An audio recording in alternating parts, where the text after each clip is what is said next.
Now the Vevor Angle Grinder comes with a handle, comes with a charger because it's cordless, and this very lightweight charger with an indicator light on it. I went ahead and took the liberty of putting it on the charger last night. I'm going to show you how that works. Comes with a big battery. It's about similar size to the Milwaukee battery, a little bit smaller than the Ryobi, a little bit bigger than the Black & Decker, but the Black & Decker I have, it's not really comparable to these. It's a smaller capacity Black & Decker. We also have a guard.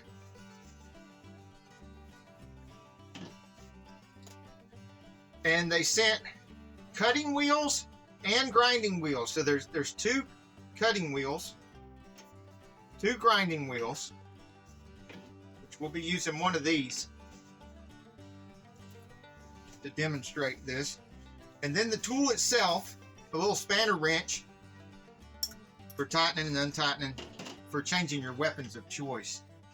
One thing I liked immediately was that they shipped in a nice thick box.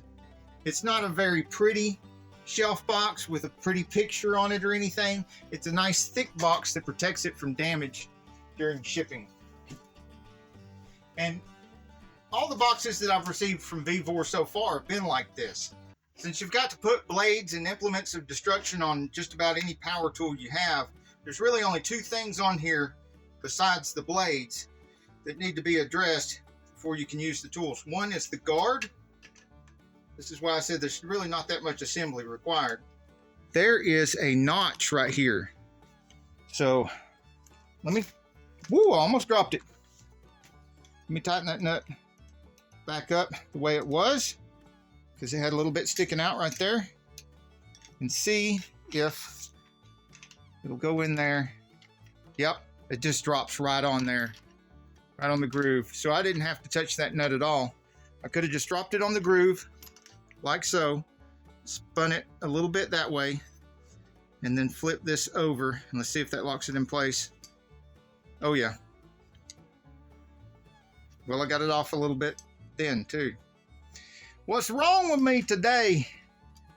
Get down on there all the way, centered correctly, and then flip it over and see. Yeah, because I messed with the nut, I made it not quite tight enough.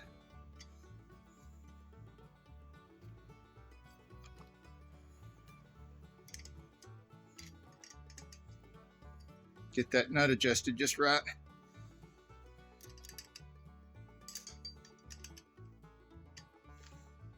Okay, now she is really nice and tight on there. And let's see if the quick release works. And yes, it does. Releases off of there quickly. Line that divot up with that spot right there. Push it all the way down on there. Turn it to the correct position, to the working position. Flip that over. And voila, there. And a nice guard on there. All right, so let's spin this off of here. And for the first time, I want to put a little bit of anti-seize on here. This is what I mean by anti-seize. And I just want the tiniest little bit on the threads right there. Don't want it getting on this part or that part, just the teeniest bit on the threads. Because with tools like this, I'm going to be taking this on and off a lot, changing out different accessories. And this comes off too, so if you accidentally get a little bit on there, you can wipe that off. You might want to notice that on here, see how that flange sticks up? That goes up away from the tool, and then there's two flats, a flat here and a flat here. There's a flat here and a flat here. Need to get those flats to line up when this piece goes down on here. Then the bulge toward the tool, the recess away from the tool. Let that sit down. This needs to not be up on that lip, so that it sits like that. And then this kind of the same way, the flange that sticks up goes down towards the implement of destruction. And since I got just a little bit of anti-seize on those threads, I should be able to put that on and off, swap tools as many times as I want to, not have to worry about wearing out the threads. Now, see, this is just going to move if you grab it like that. There's usually a button on these. Yeah, there's a button right there. Button right there you can press to hold it still.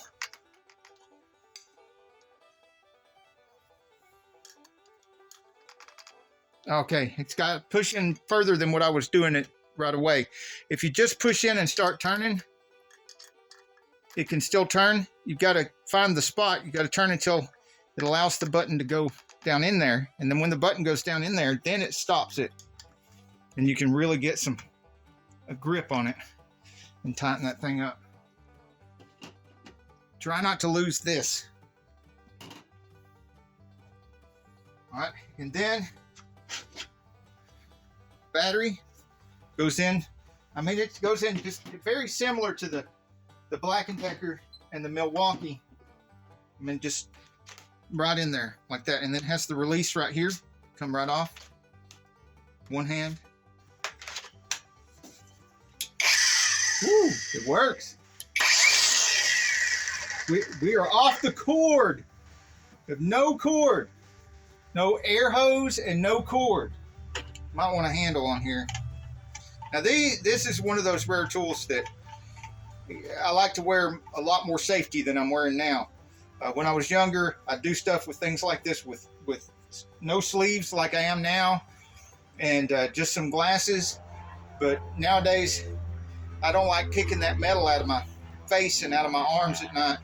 So it's a good thing to wear an actual shield as well as glasses, and some nice long sleeves, preferably some leather, or in my welding kit, I've got some really nice sleeves that I'll be showing you in some of my welding videos. Woo! Yeah. Okay, one thing I'm noticing right off the bat, if you push on the forward part of the button, it doesn't want to go anywhere. You got to push, like, situate your thumb further back on the button so that it levers the button up a little bit, and then push forward.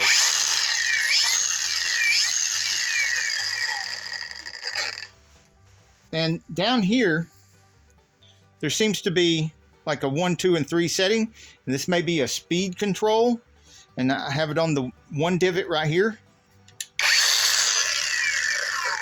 And you can put it to 3, 2, 1, 3, 2, 1. I don't know if you can see those little bitty lights.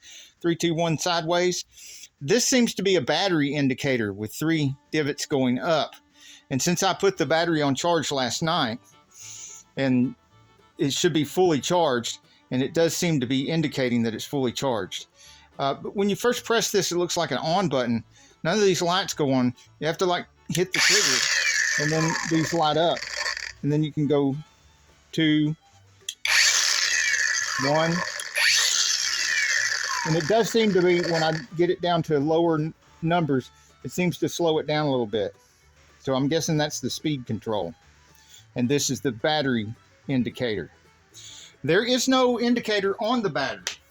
There's a couple of things that are different about this battery from the other tool batteries that I have here.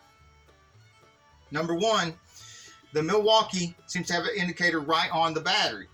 This seems to have it on the tool. And you press that button and your light bars are right there on the battery. The Black & Decker does not have an indicator on it either. It's the one that seems to be the most similar to this Vevor battery. And the Ryobi batteries don't have an indicator unless you buy the aftermarket knockoff Ryobi batteries like this one that I have here, and then it does have an indicator. Okay, another difference, I'll show you this here. Let me get the camera over here where you can see good. One of the things I like to know about these batteries is how much they weigh, because that can give you kind of an idea of how much substance there is in the battery. The Black & Decker, now this is only a 1.5 amp hour battery, so it's definitely going to be the lightest battery here. There's not going to be much to it, and it's only 12.8 ounces. All the rest of these are, this is a 5 amp hour.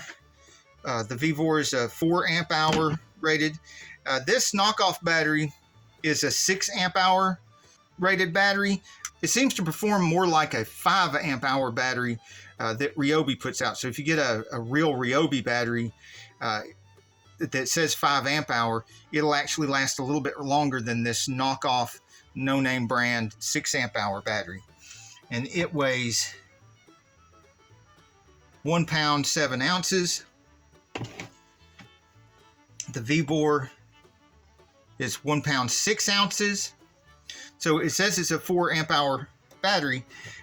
This one doesn't weigh hardly any more than the Vevor, which tells me this don't have any more lithium ion batteries in it than the Vevor does, and they're claiming 6 amp hours, where Vevor's only claiming 4 amp hours, and it's probably got as many batteries in it as this thing does.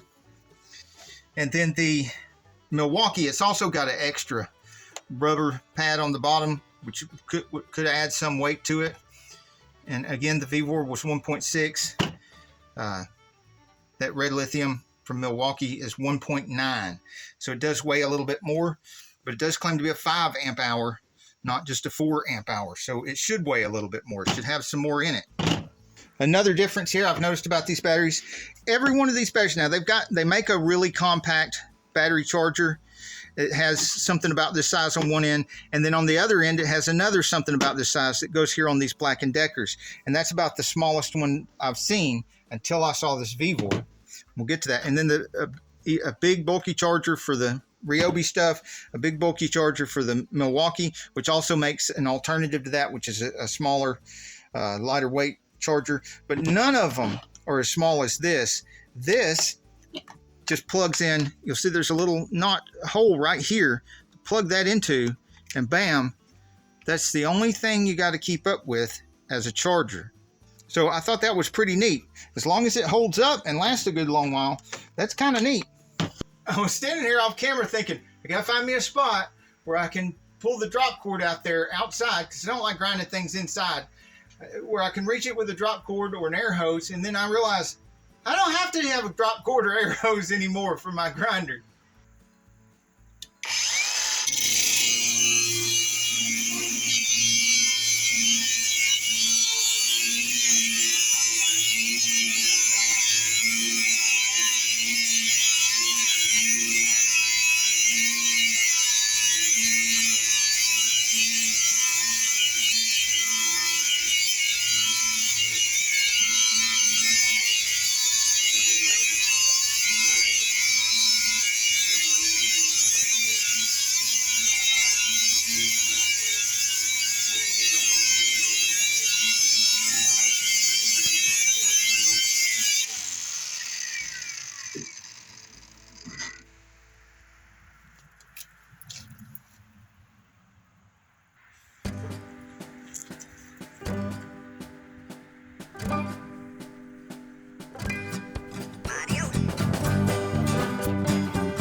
Whoa, what's this?